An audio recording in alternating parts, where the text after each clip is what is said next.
I once knew a nigga whose real name was William. His primary concern was making $1 million, being the illest hustler that the world ever seen. He used to fuck movie stars and sniff coke in his dreams. A corrupted young mind at the age of 13. Nigga never had a father and his mom was a fiend. She put the pipe down, but for every year she was sober, her son's heart simultaneously grew colder. He started hanging out, selling bags in the projects, checking the young chicks looking for hit and run prospects. He was fascinated by material objects, but he understood money never brought respect. He built a reputation cause he could hustle and steal, but got locked once and didn't hesitate to squeal. So criminals he chilled with didn't think he was real. You see, me and niggas like this have never been equal. I don't project my insecurities on other people. He fiended for props like addicts with pipes and needles, and so he felt he had to prove to everyone he was evil. A feeble-minded young man with infinite potential, the product of a ghetto-bred capitalistic mental. Coincidentally dropped out of school to sell weed, dancing with the devil, smoked until his eyes would bleed. But he was sick of selling trees and gave in to his greed.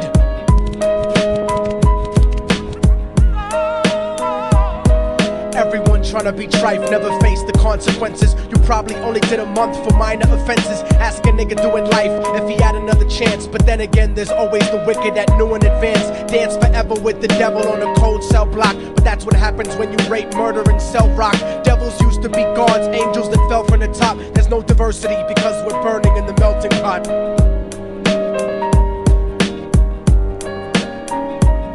So Billy started robbing niggas, anything he could do to get his respect back in the eyes of his crew. Starting fights over little shit up on the block. Stepped up to selling mothers and brothers the crack rock. Working overtime, making money for the crack spot. Hit the jackpot and wanted to move up to cocaine, fulfilling the Scarface fantasy stuck in his brain. Tired of the block niggas treating him the same.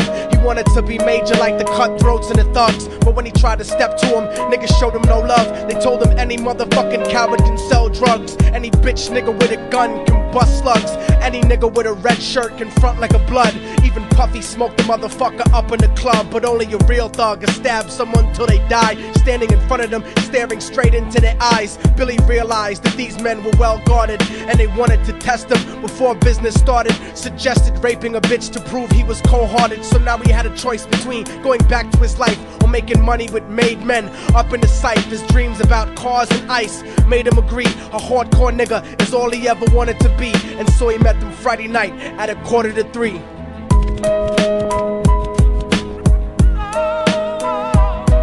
Everyone tryna be trife, never face the consequences. You probably only did a month for minor offenses. Ask a nigga doing life if he had another chance. But then again, there's always the wicked that knew in advance. Dance forever with the devil on a cold cell block. But that's what happens when you rape, murder, and sell rock.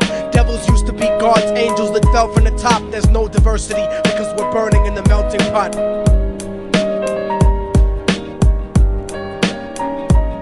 They drove around the project slow while it was raining, smoking blunts, drinking and joking for entertainment, until they saw a woman on the street walking alone, 3 in the morning, coming back from work on her way home. And so they quietly got out the car and followed her. Walking through the projects, the darkness swallowed her. They wrapped her shirt around their head and knocked her onto the floor. This is it, kid, now you got your chance to be raw. So Billy yoked her up and grabbed the chick by the hair and dragged her into a lobby that had nobody there. She struggled hard, but they forced her to go up the stairs. They got to the roof and then held her down on the ground, screaming, "Shut the fuck up and stop moving around." The shirt covered her face, but she screamed and clawed. So Billy stomped on the bitch till he broke in her jaw. Them dirty bastards knew exactly what they were doing. They kicked her until they cracked her ribs and she stopped moving. Blood leaking through the cloth, she cried silently.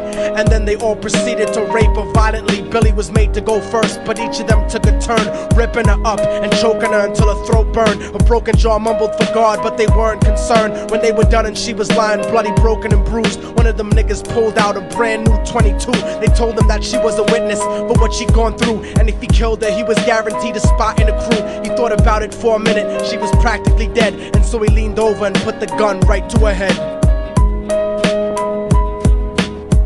I'm falling and I can't turn back. I'm falling and I can't turn back. Right before he pulled the trigger and ended her life, he thought thought about the cocaine with the platinum and ice, and he felt strong standing along with his new brothers. Cocked the gat to a head and pulled back the shirt cover, but what he saw made him start to cringe and stutter, cause he was staring into the eyes of his own mother. She looked back at him and cried cause he had forsaken her. She cried more painfully, and when they were raping her, his whole world stopped. He couldn't even contemplate. His corruption had successfully changed his fate, and he remembered how his mom used to come home late, working hard for nothing, cause now what was he worth? He turned away from the woman that had once given him birth, and crying out to the sky cause he was lonely and scared, but only the devil responded cause God wasn't there. And right then he knew what it was to be empty and cold, and so he jumped off the roof and died with no soul. They say death takes you to a better place, but I doubt it. After that they killed his mother and never spoke about it. And listen, cause the story that I'm telling is true, cause I was there with Billy Jacobs and I raped his mom too. And now the devil follows me everywhere that I go. In fact, I'm sure he's standing among one of you at my shows, in every street cipher listening to little thugs flow. He could be standing right next to you and you wouldn't know. The devil grows inside the hearts of the selfish and wicked. White, brown, yellow, and black color is not restricted. You have a self-destructive destiny when you're inflicted, and you'll be one of God's children that fell from the top. There's no diversity because we're burning in the melting pot. So when the devil wants to dance with you, you better say never, because a dance with the devil might last you forever.